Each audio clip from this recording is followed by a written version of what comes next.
En fait, l'antiracisme et la liberté d'expression sont antagonistes, ils ne peuvent pas cohabiter. On ne peut pas être à la fois défenseur de la liberté d'expression et défenseur de l'antiracisme. Pourquoi? Parce qu'un raciste, il s'exprime. Si tu interdis à un raciste de s'exprimer, ce n'est pas la liberté d'expression. Bonjour monsieur, sale nègre, sale blanc, sale rouge, sale shintok. Tout ça, c'est pas bon, on est d'accord. Mais si tu le laisses pas s'exprimer, ça veut dire que tu es contre la liberté d'expression. Si, par exemple, Alors c'est pour ça qu'on a dit, le racisme n'est pas un point de vue, le racisme n'est pas une opinion, c'est un délit. En fait, ce qui est raciste, non, ce qui est délictueux, le délit, c'est quand tu tues la personne parce que simplement il est black, il est blanc, il est jaune, il est arabe. Voilà, ça c'est du racisme.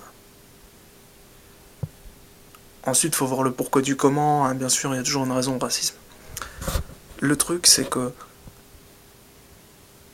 quand on prône Charlie, on prône le racisme. Pas le racisme au sens strict du terme, il y a plein de formes de racisme. Une intolérance vis-à-vis de l'islam. Pas que, vis-à-vis des religions, sauf le satanisme. Bizarre.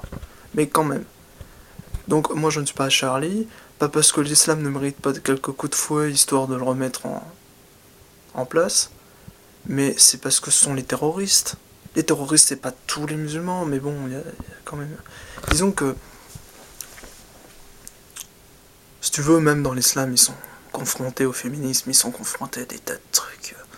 C'est horrible. Sincèrement, j'aimerais pas être à leur place parce que nous, on a l'habitude de ça. Mais nous, on s'est laissé faire. Alors quand Soral dit qu'il préférerait une latino qui soit qui soit soumise en gros, hein, qui soit pas féministe, pas une allemande féministe, moi je suis un des premiers à rigoler. Si les allemandes sont féministes, ok, mais les russes, elles sont beaucoup moins féministes. En tout cas, une majorité. Elles sont traditionnalistes. Quand tu vas chez les latinos, t'as la tradition, puis t'as en même temps le côté très moderne, méditerranéen. Ah oui, c'est la base de la civilisation, la Méditerranée.